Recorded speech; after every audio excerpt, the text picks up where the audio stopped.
Hi friends, शाही पाठशाला YouTube channel पर आप सभी का स्वागत है। बीपीएससी टीआरई 3.0 के आज मैं मॉडल सेट को लेकर के उपस्थित हुआ हूँ। यहाँ पर हम लोग क्वेश्चन नंबर 31 से लेकर के 70 तक ही देखेंगे, क्योंकि इस बीच में जनरल स्टडीज़ के प्रश्न रहते हैं। तो यहाँ पर भी मैं जनरल स्टडीज़ के प्रश्न को लेकर के आपके बीच उपस्थित हुआ हूँ। तो आइए चलते हैं वन बाय वन करके हम लोग जनरल स्टडीज़ के प्रश्न को देखते हैं। यह प्रश्न जो है कि सभी श्रेणी में, चाहे 1 to 5 हो, 6 to 8 हो, 9 to 10 हो, 11 to 12 हो, सभी श्रेणी के लिए बहुत ही इंपॉर्टेंट साबित होगा। तो आप लोग इसको जरूर देखेंगे। आइए तो एक एक करके शुरू करते हैं। पहला यानी 31 नंबर जो है, संविधान सभा के गठन के लिए प्रथम बार यानी पहली बार औपचारिक रूप से मांग किसने की थी? यानी संविधान सभा के गठन के लिए पहली बार औपचारिक रूप से मांग किसने किया था? तो इसका सही जवाब हो जाएगा विकल्प ए, एम.एन. रॉय। एम.एन. रॉय ने जो है इसके लिए सबसे पहले मांग की थी। आइए उसके बाद चलते हैं 32 पर। 32 क्या कहता है कि वर्ष 1931 में सरदार पटेल की अध्यक्षता में भारतीय राष्ट्रीय कांग्रेस के कराची अधिवेशन हेतु मौलिक अधिकार और आर्थिक कार्यक्रम पर संकल्प का मसौदा किसके द्वारा तैयार किया गया था? तो यहाँ पर सही जवाब हो जाएगा पंडित जवाहरलाल नेहरू। लेकिन इस प्रश्न की बात करें तो ये लंबा प्रश्न है, बड़ा प्रश्न है, लेकिन इसमें कई प्रश्न निहित है, छिपे हुए हैं। जैसे पूछा जाएगा कि सरदार पटेल ने किस भारतीय राष्ट्रीय कांग्रेस के अधिवेशन की अध्यक्षता की थी? तो आपका एक जवाब हो जाएगा 1931 के अधिवेशन में। पूछा जाएगा कि सरदार पटेल 1931 में जिस अधिवेशन की अध्यक्षता किया था भारतीय राष्ट्रीय कांग्रेस के लिए, वो अधिवेशन कहाँ आयोजित किया गया था? तो ये हो जाएगा उत्तर आपका कराची में। यह भी पूछा जा सकता है 1931 के कराची अधिवेशन की अध्यक्षता किसने की थी? तो सरदार वल्लभ भाई पटेल ने। तो कई प्रकार से प्रश्न पूछे जा सकते हैं। प्रश्न बड़ा होने का मतलब उसमें कई प्रश्न निहित है। आइए चलते हैं नेक्स्ट क्वेश्चन नंबर 33। क्या कहता है कि दिल्ली के किस सुल्तान ने ब्राह्मणों पर भी जजिया लगाया था? तो दिल्ली के किस सुल्तान ने? फिरोज शाह तुगलक। यहाँ पर शाह लिखा हुआ नहीं है, फिरोज तुगलक का मतलब फिरोज शाह तुगलक सही है। इन्होंने दिल्ली के सुल्तान, ये एक ऐसे दिल्ली के सुल्तान थे जिन्होंने ब्राह्मणों पर भी क्या किया था? जजिया लगा दिया था। एक प्रकार का कर होता है जजिया। किस युद्ध को विजयनगर साम्राज्य के शानदार युग का अंत माना था? किस युद्ध को माना था? विजयनगर साम्राज्य जो एक बहुत ही अच्छा शानदार साम्राज्य था, शानदार साम्राज्य के शानदार युग का अंत हो जाता है किस युद्ध पर? तो तालीकोटा के युद्ध से विजयनगर साम्राज्य के शानदार युग का अंत माना जाता है। इसके बाद से क्वेश्चन नंबर 35 पर आते हैं। निम्नलिखित में से कौन सी रचना कालिदास की नहीं है? कुमार संभवम, अभिज्ञान शकुंतलम, रघुवंशम, उपयुक्त में से एक से अधिक या उपयुक्त में से कोई नहीं? तो यहाँ पर हो जाएगा उपयुक्त में से कोई नहीं, यानी विकल्प ई उत्तर हो जाएगा। क्यों हो जाएगा? क्योंकि तीनों ही रचना किसकी है? कालिदास की ही है। और प्रश्न क्या है? कौन सी नहीं है? तो ऐसा कोई भी नहीं है जो उनकी नहीं है, इसलिए उपयुक्त में से कोई नहीं यहाँ पर उत्तर हो जाएगा। तो इससे रिलेटेड ये भी बात समझें कि कालिदास की रचना कुमार संभवम, अभिज्ञान शकुंतलम और रघुवंशम जो है ये मुख्य रचनाओं में से है। क्वेश्चन नंबर 36 का कहना क्या है? मानव शरीर के किस अंग में लसिका कोशिकाएं बनती है? तो लसिका कोशिका यकृत में भी बनेगा, दीर्घस्थि में भी बनेगा। तो यहाँ पर उपयुक्त में से एक से अधिक उत्तर हो जाएगा, यानी कि विकल्प डी उत्तर हो जाएगा, डी चौथा नंबर। उसके बाद क्वेश्चन नंबर 37 है, कहता है पौधों में अप्रकाशिक अभिक्रिया कहाँ होती है? तो पौधों में अप्रकाशिक अभिक्रिया जो है, पौधों में अप्रकाशिक अभिक्रिया कहाँ होती है? तो ये स्ट्रोमा में होता है। ध्यान से सुनिएगा, यहाँ पर एक विशेष भी बात बताने जा रहा हूँ कि अप्रकाशिक अभिक्रिया जो होगी पौधों में वो स्ट्रोमा में होगा। जबकि पूछा जाएगा कि प्रकाशिक अभिक्रिया कहाँ होती है, तब उत्तर हो जाएगा बी, ग्रैना में। यानी कि प्रकाशिक अभिक्रिया ग्रैना में और अप्रकाशिक अभिक्रिया स्ट्रोमा में होता है। क्वेश्चन नंबर 38 पर आते हैं। मनुष्य की कौन सी अंतःस्रावी ग्रंथियाँ युग्म के रूप में नहीं पाया जाता है? तो एड्रिनल ग्लैंड जो है, अधिवृक्क ग्रंथि, ये युग्म में पाया जाता है। थायराइड ग्लैंड भी युग्म में पाया जाता है। पीयूष ग्रंथि ये जोड़े में नहीं पाया जाता बल्कि अकेले पाया जाता है। विकल्प सी यहाँ पर सही उत्तर हो जाएगा। क्वेश्चन नंबर 39 है, एक फ्यूज के लिए क्या महत्वपूर्ण है? एक फ्यूज तार जो होता है उस फ्यूज तार के लिए क्या ज़्यादा महत्वपूर्ण है? तो इसकी त्रिज्या जो है ना, त्रिज्या का मतलब तार की मोटाई और पतलेपन से है, तो इसकी त्रिज्या जो है ये सबसे महत्वपूर्ण हो जाता है। उसके बाद नेक्स्ट है क्वेश्चन नंबर 40, स्त्रियों की नसबंदी को क्या कहा जाता है? वेरी वेरी वेरी इंपॉर्टेंट प्रश्न है। स्त्रियों की नसबंदी को क्या कहा जाता है? तो ट्यूबेक्टोमी कहा जाता है। क्या कहा जाता है? ट्यूबेक्टोमी। ठीक है, स्त्रियों की नसबंदी को ट्यूबेक्टोमी कहा जाता है। उसके बाद नेक्स्ट क्वेश्चन नंबर 41 है, दो संपूरक कोणों में बड़ा कोण छोटे कोण से 18 डिग्री है। सबसे पहले समझे कि संपूरक कोण कहते हैं दोनों कोणों का योग 180 डिग्री जब हो जाएगा तो इसको कहेंगे समपूरक कोण। जैसे मान लीजिए कि ये कोण है तो ये और ये दोनों x और y ये दोनों समपूरक कोण हैं। ठीक है, तो कह रहा है कि समपूरक कोणों का योग तो ये तो होता है नियम से ही, और कह रहा है दोनों कोणों का जो अंतर है ना ये आपका 18 डिग्री है। ये कट जाएगा और 2x बराबर जो भी आप लोग ये जानते हैं दो चर वाले रैखिक समीकरण से निकालने के लिए जो भी आएगा x और y का मान आपसे पूछ रहा है तो ये हो जाएगा आपका 81 और 99। आइए चलते हैं क्वेश्चन नंबर 42 पर। एक रेलगाड़ी एक समान चाल से 360 किलोमीटर की दूरी तय करता है। जैसे दूरी बराबर आपसे सूत्र पूछेंगे तो चाल गुना समय कहेंगे। मान लेते हैं कि चाल यहाँ पर पूछा है तो चाल को मान लेते हैं कि चाल x किलोमीटर प्रति घंटा है, ठीक ना, और हमको समय मालूम नहीं है तो समय दोनों का गुणनखंड यहाँ पर कितना दिया हुआ है दूरी। अब आपको समय यदि मालूम करना है जो मालूम नहीं है तो क्या कहेंगे 360/x, तो ये हो गया अपना समय। अब क्या कह रहा है कि यदि यह चाल 5 किलोमीटर प्रति घंटा अधिक होती, यानी x जो अभी माने थे x से 5 किलोमीटर प्रति घंटा जोड़ दीजिए और x उसके बाद समय क्या था 360 ये हो गया आपका चाल, और 360/x यदि आप करते तो ये हो जाता है समय, और इसमें घटा देना है, यहाँ पर 1 घंटा समय कम लेती है और सब मिला करके क्या करेगा 360 किलोमीटर दूरी तय करती है। जब इसको आप हल करेंगे तो सही उत्तर हो जाएगा आपका यहाँ पर विकल्प ए, यानी कि 30 किलोमीटर प्रति घंटा सही जवाब हो जाएगा। उसके बाद नेक्स्ट है 43 क्या कहता है 3 अंकों वाली कितनी संख्याएं 7 से विभाजित है। ध्यान दीजिएगा 3 अंकों की सबसे छोटी संख्याएं 100 होगी और 3 अंकों की सबसे बड़ी संख्या 3 को 9 होगा। अब आपको पूछ रहे हैं कि 3 अंकों की सबसे छोटी संख्या कौन सी है जो 7 से विभाजित होगा। 15 7 75 से नहीं 105 जो है सबसे छोटी संख्या है 3 अंक की जो 7 से पूर्णतः विभाजित है। इसी प्रकार से सबसे बड़ी संख्या कौन सी हो जाएगी तो 994 जो है ये 3 अंकों की सबसे बड़ी संख्या है जो 7 से विभाजित है।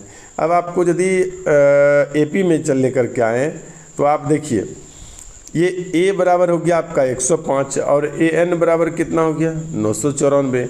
d बराबर तो आपको पता ही चल रहा है कि डिफरेंस जो है 7 का चल रहा है, तो आप सूत्र लगा देंगे। ठीक है, सूत्र लगाएंगे कौन सा, तो आप लोग सूत्र जानते हैं an बराबर a प्लस n-1 और इंटू डी। यहाँ पर सिर्फ आपको n पता नहीं है, बाकी सभी पता हो गया है, और जब सूत्र पर रख करके इसको हल करेंगे तो ये सही जवाब हो जाएगा 128 विकल्प ए। उसके बाद आइए चलते हैं क्वेश्चन नंबर 44 पर। 44 हमारा क्या कहता है 2 खंभे जिनकी ऊंचाई 6 मीटर और 11 मीटर है तथा ये समतल भूमि पर खड़े हैं। यदि इसके ऊपरी सिरों के बीच की दूरी 12 मीटर है तो इसके ऊपरी सिरों के बीच की दूरी ज्ञात करें। यहाँ पर थोड़ा सा मिस्टेक हमको लगता है प्रश्न में, यहाँ पर इसके ऊपरी सिरों के बीच की दूरी नहीं, इसके यानी खंभों के बीच की दूरी ये समझिए 12 मीटर है। अब आइए मैं बनाकर आपको दिखा दूं कार से, तो यहाँ से यहाँ तक ये 11 है और ये यहाँ से यहाँ तक 6 है, दोनों खंभे की ऊंचाई। उसके बाद कह रहे दोनों खंभों के बीच की जो दूरी है वो 12 है, ये भी कहेंगे तो 12 है।